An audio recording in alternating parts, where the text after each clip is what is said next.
I wanted to give you guys a quick rundown on how I have the Gen 3 Starlink dish mounted up on top of my camper. So I figured, why not do a quick little video? And I will show you how we got it going on up here. All right, let's take you through it. Okay, so I have a Gen 3 Starlink dish. It's gonna be a little bit bigger than the Mini, obviously. Mini's probably maybe like a foot by a foot or so. It was a little bit longer, but it was a little bit cheaper, and I'm cheap, so it worked out great for me. The width, though, is almost exactly the same width as the roof fan on the four-wheel camper. So I just place it directly behind it. It sits maybe about 2 inches below it, so it gets a good amount of wind deflection over it, so it's not like picking up like a sail. But it's mounted with a trio flat mount system on magnetic feet. There's different options, suction cups, or you can just hard mount it. I went with the magnets. I tried the suctions, but I didn't trust them as much. I kept losing pressure, so I stuck with the magnets. And I've gone like 95 miles an hour down the highway, 100+ degree temperatures, 19 degrees in the snow, and it's stayed up here pretty firm. As you can see, it's pretty well mounted. If I did need to take it off, I can. Like if there's no direct line of sight to the sky and I need to move it off, I can still put the kickstand on it. And to remove it, take like a little pocket knife or flathead screwdriver, and where the magnetic feet are mounted right here, you can see they're just mounted to these pads. So you just kind of wedge it in there, pop that one, and then pop the other one up, and voila, it's off. These are just little metal discs. They're adhesive that I just stuck to the top. Just make sure you use some alcohol and really clean it well so you get a good seal. And then these 4 magnetic feet, that one was loose, are just screwed in there. And there's this little 3D printed mount that just clicks into where the kickstand would normally be. This little 1-foot whip here, I'll show you that here in a sec. But yeah, so it's pretty easy to remove and take off if you need to, and then just line it back up with the pads, and it's right back on there. So this little guy is just a little, with a weatherproof cap on it, so you just unscrew that, and it's just a little Cat 6 cable. So that way I can just take my Starlink cable and plug it in, and you're good. I just have like a little 10-foot cable that I ran to the side and droop down. I keep the 30-foot or whatever, however long that is, that comes with the Starlink in case I do need to run it out to get away from the trees or something like that. I just have it stashed away in here, but for the most part, this works great. I can leave this attached while I'm driving. I just have to kind of bungee this up and clip it on, but otherwise it's all right. And then since the roof does go up another, 1.5 to 2 feet, I have some length so that once it does pop up, it'll stretch out. And then I'll show you on the other side here where I have that mounted to. So then right over here on this side of the camper is where I drilled the 2.5-inch hole. And it's just got the same idea, a little weatherproof cap, unscrew. It's got that same little Cat 6 connector.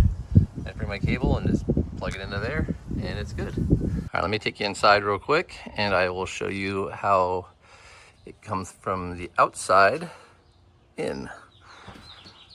And this is a Raven shell model. Well, this is all built out by me, and then I have the rollover couch here. Just to kind of give you a basic layout idea to compare with your setup. But this is the other side of that port. You can see in there. And there's like a 2.5-inch hole, I think. And then I just put like a little discussion, a little beauty ring on there. And then I just got another little, like maybe a 6-foot cable. And that just runs all along there. then into the router, which I just have mounted up here on the wall with a like nice cheap little Amazon wall mount. Works great. Up and out of the way. And then you see the cable there. I just have that ran down underneath. Move this out the way. And then just down into this, through here. My junk drawer. Excuse the mess. But yeah, it just ran across and through into here. Give you an idea what that looks like. Get some light in there for you. It just comes through to the outside of the camper wall right here. And then I have it hooked up to this black cable here, which goes up to a little toggle switch, which means it's powered on, powered off. See the light on the router came on, that's powered on, and powered off. And then when it comes back,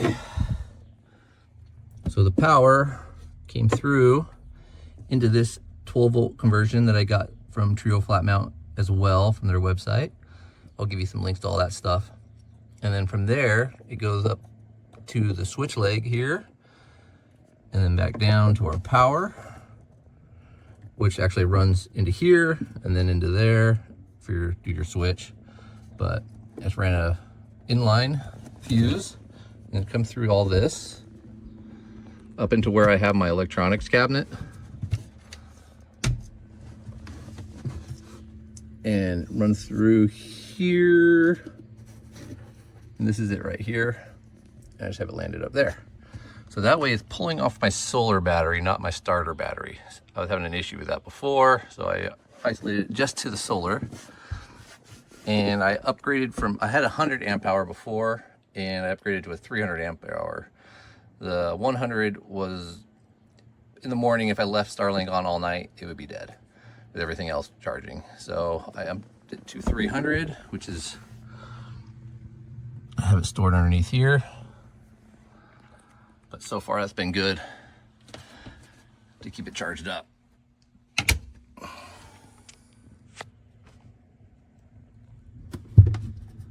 Little switch, it'll be powered on.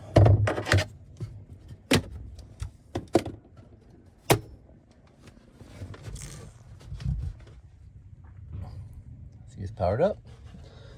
Pretty simple. Keeps it clean, out of the way. It's right down there below the fire hydrant.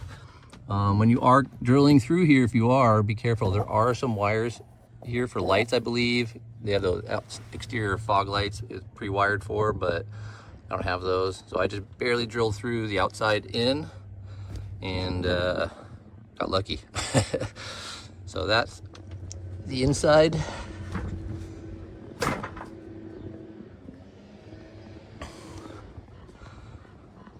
To this. Any questions? Feel free to comment, and I'll get you answers I can. Okay, so here's the Trio Flatmount website. They're a company out of Canada, actually, but they sell all kinds of different products for Starlinks and Starlinks mounts. Whether it be the Mini or the Gen 3, they're pretty much similar things. So this over here on the right, quick view, come on. This is the mount that I went with. It comes in white or black if you'd rather. Let's see, what are the different options here? Oh yeah, there we go. You can see this is it mounted with those 4 magnetic feet on it. See, it's pretty low profile already. And you just remove the kickstand and that slides into its place.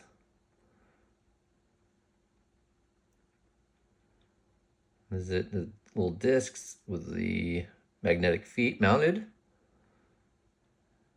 at the bottom is your dimensions. Then I went with that, and then here is the 12-volt power conversion. So this is just $90, but I would probably opt for the extra $15 5-foot cable with a ring terminal already on it. Otherwise, you see it just has the black and the red lead there, or just exposed wire.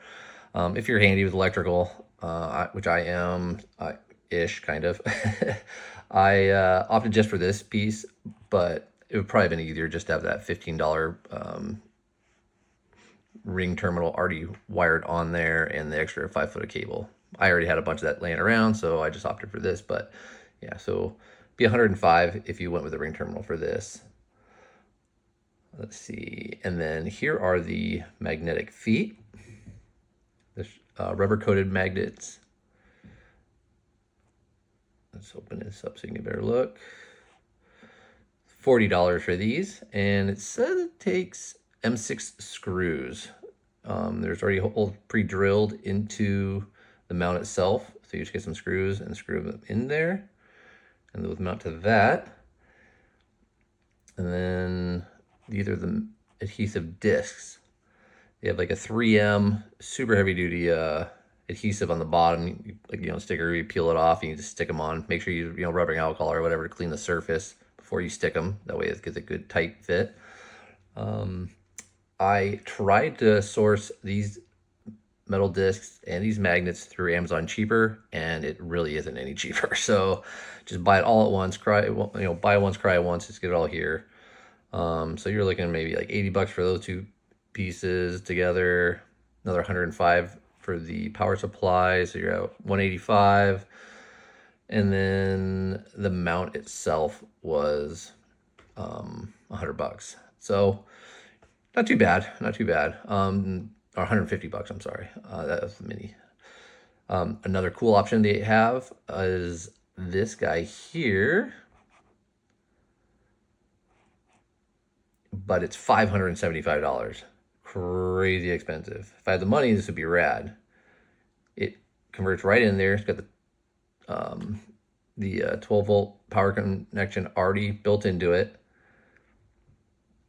And then you can get this speed mount case, which brings it even lower and flatter, so it's super flush. It's a rad option if you can afford it. That's the way I probably would have rather have gone, but yes, and then the case itself is another $275. So by the time you're done, you're gonna spend up probably about $1,000 versus $300 or something with the way I went. So these are just some different options for you. See how low profile that is. That's pretty sweet. That would have been nice to have, but this way works as well.